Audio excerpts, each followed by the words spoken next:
September 15 திருச்சியில் பேரறிஞர் அண்ணாவின் பிறந்தநாள் மாநாடு. தலைவர் வைகோ மற்றும் இளந்தலைவர் துரை வைகோ MP அழைக்கிறார்கள். அணிதிரள்வோம், ஆர்ப்பரிப்போம், அங்கீகாரம் பெறுவோம். குறைந்த விலை, நிறைந்த தரம், தங்கள் தேவைகள் அனைத்தும் ஒரே இடத்தில். ஜெயச்சந்திரன். ஆச்சி ராயல் குலோப் ஜாமுன் பேக்ஸ், ஒன்று வாங்கினால் ஒன்று இலவசம். உங்க விஜய் நான் வர்றேன் அப்படின்னு சொல்லிட்டு திருச்சிக்கு போனாரு. அவராலே வர முடியல. திருச்சி ஃபுல்லா ஸ்தம்பிச்சு போயிருக்கு. கூட்டம் கட்டுக்கடங்காத கூட்டம். போலீஸ் கொடுத்த கண்டிஷனையும் மீறி 2 மணி நேரம் விஜய் தாமதமாயிட்டாரு.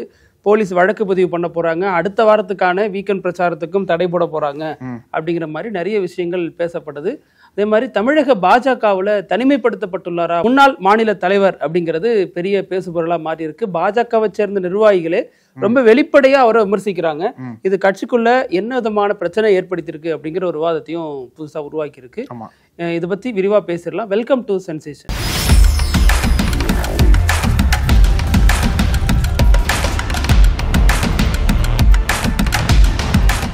வணக்கம் பர்தீவி. வணக்கம் அழகு. தமிழ்நாடு முழுக்க இன்னைக்கு மிகப்பெரிய பேசுபொருள் என்ன அப்படின்னா விஜயோடைய பரப்புரை. இது வரைக்கும் 2 மாநாடுகள் நடத்தியிருக்காரு. முதல் வாட்டி அரசியல் கட்சி ஆரம்பிச்சதுக்கு அப்புறம் சட்டமன்ற தேர்தலை நோக்கி பரப்புரை இன்னைக்கு ஆரம்பிச்சிருக்காரு இல்லையா? அதுவும் குறிப்பா திருச்சியில இருந்து தொடங்கி இருக்காரு. திருப்பம் வரும்ன்றதுக்காக. இது குறித்தான வண்டியை திருப்பவே அரசியல் திருப்பம்னு பார்த்தா வண்டி கூட திருப்பம் இல்ல. அந்த அளவுக்கு தொண்டர்களும் அங்க இருக்க தொண்டர்கள்லாம் திருச்சி மாவட்ட தொண்டர்கள் மட்டும் கிடையாது, எல்லா மாவட்டம் வந்துட்டாங்க போல. அதனால அவ்வளோ கூட்டம் வந்திருக்கு. அதனால இந்த 2 கிலோமீட்டர் தூரத்தை கடக்கிறதுக்கு அவருக்கு 2 மணி நேரம் ஆச்சு.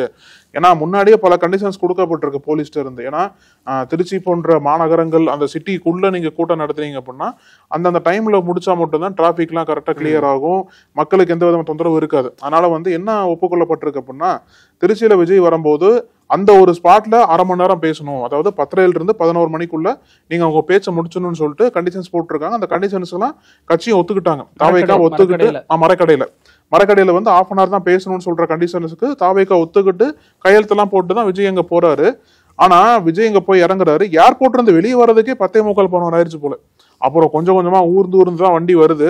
அதனால நம்ம இப்ப பேசிட்டு இருக்க டைம் வரைக்கும் விஜய் அந்த இடத்துல பேசினாரா? ஏன்னா தொடர்ந்து சுத்தி தொண்டர்கள் சூழ அவங்க வரதுனால வண்டிக்குள்ள இருந்தே விஜய் செய்கை காட்டிட்டே போயிட்டு இருக்கிறதா பார்த்தோம். காலில இருந்து அதான் காட்சிகளா போயிட்டு இருந்தது.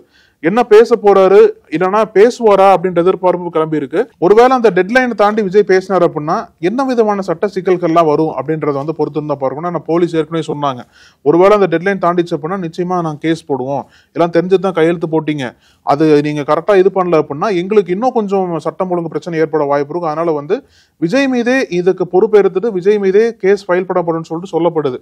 ஒருவேளை கேஸ் போட்டாங்க அப்படின்னா அதை விட டீல் பண்ண நிச்சயமா போடுவாங்க. ஏன்னா அதுக்கு தான் உங்கள்ட்ட கையெழுத்து எல்லாம் வாங்கியிருக்காங்க.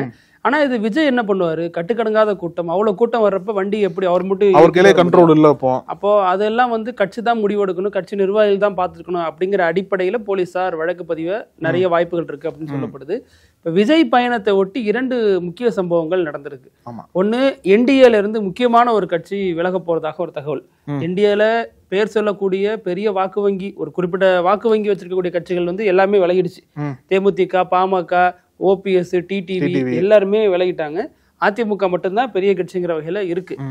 இப்போ அதுலயே பாத்தீங்கன்னா IJK, இந்திய ஜனநாயக கட்சி, பாரிவேந்தர் நடத்திட்டு இருக்காரு இல்லையா, அந்த கட்சி இருந்துட்டு இருக்கு. என்டிஏல அலையன்ஸா இருக்காங்க. ஆனா இப்ப அவர் நீண்ட நாட்கள் என்ன சொல்லப்படுச்சுன்னா இவரும் விலகிடுவாரு, இவர் எப்போ எங்க, ஏன்னா ஒரு முறை திமுக நின்று வெற்றி பெற்றாரு, இன்னொரு முறை பாஜக போனாரு, எங்க ஜெயிக்கிறதுக்கான வாய்ப்பு இருக்கோ அங்க ரொம்ப சூட்சமமா வேலை பார்த்து அங்க கூட்டணி அணி மாறுவாரு அப்படிங்கிற விமர்சனம் அவருக்கு சொல்லப்படும். அந்த வகையில இந்த எலெக்ஷனை பொறுத்த வரைக்கும், இந்த 2026 பொறுத்த வரைக்கும் பாஜக இருக்க மாட்டாரு அப்படின்னு சில விஷயங்கள் ரொம்ப நாளா பேசப்பட்டு வந்துச்சு. அது வதந்தி, ஊகம் அப்படிங்கிற மாதிரியே பார்க்கப்பட்டுச்சு. இன்னைக்கு அவர் அந்த ஊகத்துக்கான ஒரு உயிர் கொடுத்திருக்காருன்னு தான் சொல்லணும். ஏன்னா அவர் ஒரு பதிவு போட்டிருக்காரு, விஜயனுடைய பயணத்தை பாராட்டி, உங்களது வெற்றி பயணம் தமிழ்நாட்டோட தலையெழுத்த தீர்மானிக்கிற இந்த பயணம் வெற்றி பெறட்டும் அப்படின்னு ட்வீட் போட்டிருக்காரு.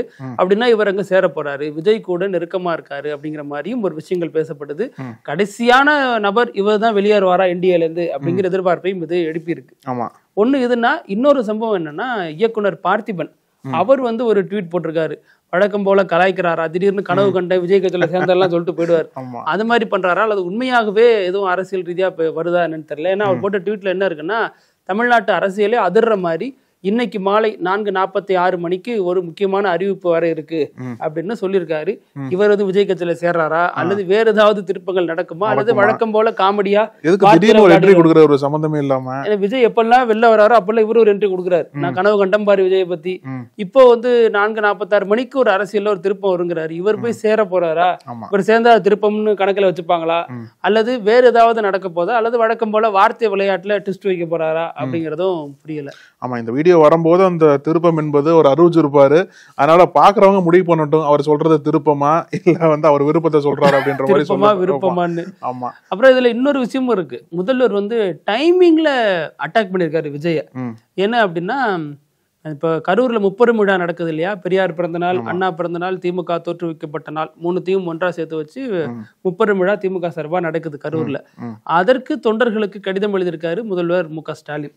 அந்த கடிதத்துல நம்ம வந்து கொள்கையான ஒரு கூட்டம், நம்ம கூட்டம் மற்றவங்க மாதிரி கொள்கை இல்லாம ரோட்ல கும்மாளம் போட்டுக்கிட்டு மக்களுக்கு இடையூறு ஏற்படுத்துற ஆட்கள் நம்ம இல்ல அப்படின்னு விஜய சாடி இருக்காரு. அது மட்டும் இல்லாம புது எதிரியா இருந்தாலும் சரி பழைய எதிரியா இருந்தாலும் சரி திமுகவை யாராலையும் தொட்டு கூட பார்க்க முடியாது அப்படின்னு மாசான ஒரு பஞ்ச் டைலாக்கையும் பேசியிருக்காரு. ஆனாலும் விஜயனுடைய வருகை திமுகவுக்கு கொஞ்சம் அச்சத்தை தான் கொடுத்திருக்கு. ஏன்னா போற இடமெல்லாம் விஜய்க்கு இப்படி ஒரு கூட்டம் கூடுது, தன்னியல்பா இந்த கூட்டம் திரளுது, மற்ற கட்சிகள் மாதிரி பணம் கொடுத்து இந்த கூட்டம் அழைச்சு வரப்படல. இதே வந்து திமுக அதிமுகன்னா கூட்டம் கட்டுக்கோப்பா இருக்கும். ஏன்னா கட்சி தலைமை நிர்வாகிகள் பல அடுக்கு இருக்கு. ஆனா விஜய்க்கு இந்த அடுக்குகள்லாம் இல்லாம இருக்கிறது. இன்னமும் அதுல நிறைய சீர் செய்ய வேண்டிய விஷயங்கள் இருந்தாலும் இப்படி திரண்டு வர்றது விஜய்க்கு கண்டிப்பாக அது எந்த அளவுக்கு வாக்கா மாறும்னு தெரியல அப்படிங்கிற மாதிரியும் பலவிதமான விவாதங்கள் இதை ஒட்டி பேசலாம். முன்னாடியே பேசுற மாதிரியே எதற்காக விஜய் வந்து வீக்கெண்டை குறி வைக்கிறார் அப்படின்னா, வீக்கெண்ட்ல தான் வந்து இளைஞர்கள் நிறைய பேர் வருவாங்க, அதனால கூட வீக்கெண்டை குறி வச்சிருக்கணும். இப்போ நீங்க சொன்னது போல வர்ற இளைஞர்கள்லாம் ஓகே தான், விஜயை வந்து அவங்க சினிமா நட்சத்திரமா பாக்குறாங்க, ரசிகரா வராங்க. ஆனா தொண்டர்களா மாறி வாக்குகளா மாறுமான்னு கேட்டா பெரிய கேள்விக்குறி தான். அது போக இன்னைக்கு திருச்சியில் நடந்தது இல்லையா? திருச்சியில வந்து அவங்க ஒத்துக்கிட்ட டைம் வரைக்கும் விஜய் பேச முடியல, அந்த அளவுக்கு கூட்டம் வந்து சூழ்ந்து கொண்டது. அந்த மாதிரி நிகழ்வுகள் பார்க்கும்போது இனி அடுத்தடுத்து வரக்கூடிய பரப்புரை பயணங்கள்ல எந்த அளவுக்கு விஜய்க்கு காவல்துறை ஒத்துழைப்பு இருக்குன்னு பார்க்கும்போது ஒத்துழைப்பு பெருசா இனிமேல் இருக்க போறது இல்ல. அதற்கு ஒரு உதாரணமா நாகை மாவட்டத்திலையும் பரப்புரை பண்றதா இருந்தது அடுத்த வாரத்துல. அந்த ஒரு பரப்புரைக்கு நாகை மாவட்ட போலீஸ்காரங்க வந்து அனுமதி வந்து மறுப்பு தெரிவிச்சிருக்காங்க, அனுமதி கொடுக்கல. இப்போ ஒருவேளை இந்த திருச்சி நிகழ்வை தொடர்ந்து நாகையிலையும் வந்து இந்த மாதிரி கட்டுக்கடங்காம கூட்டம் வந்துச்சு அப்படின்னா சட்டம் ஒழுங்கு பிரச்சனை ஏற்பட போகுது அப்படின்றத காரணம் காட்டி அனுமதி கொடுக்க மறுத்தாங்களா அல்லது வேற ஏனும் காரணம் இருக்கான்னு சொல்லிட்டு இன்னும் வெளிப்படையா தெரியல. இதுல இன்னொரு சம்பவம் நடந்திருக்கு. இந்த கூட்டத்துல முன்னாள் மத்திய அமைச்சர் ப. சிதம்பரமும் சிக்கியிருக்காரு. அவர் ஒரு வழியா கார்ல குன்றத்தூருக்கு போறதுக்காக வந்திருக்காரு. ஆனா இந்த கூட்டத்தினால அவரும் சிக்கிக்கிட்டாரு. அவரால் அடுத்த அடி வைக்க முடியல, காரே வந்து நகரல. ஸோ அந்த ஒரு விஷயமும் பேசப்படுது. ஒரு போலீஸ் சைட்லயும் சரி கட்சி நிர்வாகிகள் சைட்லயும் சரி இதற்கான ஏற்பாடுகள் முழுசா செய்யப்படல. சரிவர செஞ்சிருந்தா அந்த பிரச்சனையே இருந்திருக்காது. முறையான அறிவிப்பு முறையான ஏற்பாடுகள் பண்ணாதுதான் அதுக்கான பிரச்சனை அப்படிங்கிறதும் இப்போ விஜய் மீது குற்றச்சாட்டாக மாறிப்படுது. அப்புறம் விஜய் கூட்டம்னாலே அதுல மயக்கம் அடையாதவங்களாம் இருக்க முடியாது. ஏன்னா அவ்வளவு கூட்ட நெரிசல், அதுல வந்து தண்ணி இல்லாம இன்னைக்கும் பல பேர் வந்து மயக்கம் அடைஞ்சு விழுந்திருக்காங்க. கிட்டத்தட்ட 5-6 பேர் மருத்துவமனையிலையும் அனுமதிக்கப்பட்டிருக்காங்க. இது ஏன் வந்து ஒவ்வொரு கூட்டத்திலையும் விஜய் கூட்டத்தில் இந்த பிரச்சனை வருது அப்படிங்கிற கேள்வியும் தொடர்ந்து எழுப்பப்படுது. ஏன் கட்டுக்கடங்காத கூட்டம் வருது அல்லது அதை ரெகுலேட் பண்றது யாரு அப்படிங்கிற கேள்வியும் இதுல கூடவே எழுந்திருக்கு. இன்னைக்கு விஜய் பேசுறார் அப்படின்னா நாளைக்கு தனுஷ் பேச போறார், அதுவும் வந்து பேசு பொருளா மாறி இருக்கு. என்னப்பா விஜய்க்கு தனுஷ்க்கு என்ன சம்பந்தம் அப்படின்னு கேட்டா, விஜய் அரசியல் ரீதியான பயணத்தை வந்துட்டாரு, அரசியல் பேச்சு பேசுறாரு. தனுஷ் நாளைக்கு இட்லி கடை தொடர்பாக அந்த பட வெளியீடு தொடர்பாக ஒரு ஸ்பீச் இருக்கு, அது இசை வெளியிடலான்னு நினைக்கிறேன், அதுல பேச போறாரு அப்படின்னு சொல்றாங்க. அதுலயும் வந்து அவர் அரசியல் கலக்காம பேசுவாரா அப்படிங்கிற கேள்வி நிறைய பேர் எழுப்பியிருக்காங்க. அரசியல்னா நேரடி அரசியல் இல்லாம சினிமாவில் நடக்கிற அரசியல், நயன்தாராவுக்கு எதிரான அரசியல் இதெல்லாம் போயிட்டு இருக்கு இல்லையா, அவரை சுத்தி அதையும் பேசுவாரு அப்படிங்கிற மாதிரி இதோட அதை ஒப்பிட்டும் பேசுறாங்க.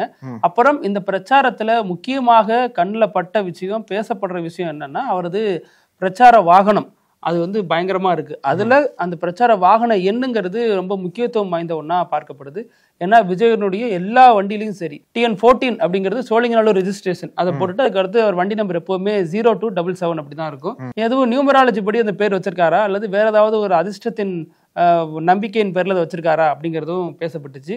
0277 அப்படின்னா 7 14 16 6 1 7 தான் அவர் குறிக்கிறாரா அப்படின்லாம் நிறைய விவாதங்கள் வந்துச்சு. ஆனா அது என்ன சொன்னாங்க அப்படின்னா அப்படிலாம் எதுவும் இல்லை, அவர் வந்து தங்கச்சி பாசம் அதிகம், அவரோட தங்கச்சி வந்து சின்ன வயசுல இறந்துட்டதுனால எல்லாத்துலயுமே தங்கச்சியை தான் அவரு மனசுல வச்சிருக்காரு. அதனாலதான் அவர் வச்சிருக்க எல்லா வண்டியிலையுமே 14-2-77 அப்படின்னு இருக்கும். அது அவங்க தங்கச்சியோட டேட் ஆஃப் பர்த் அப்படிங்கிற மாதிரி நிறைய பேர் விஷயங்கள் சொல்றாங்க.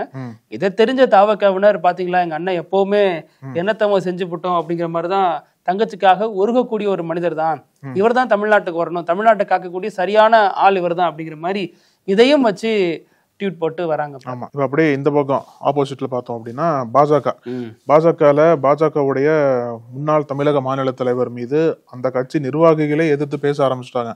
ஏன்னா சமீபத்துல ஒரு இந்தியா டுடே கான்க்ளேவ் ஒன்று வச்சாங்க இல்லையா, அதுல வந்து பல ஆளுமைகள் அங்க பேசினாங்க. அதுல இவரும் பேசினார்.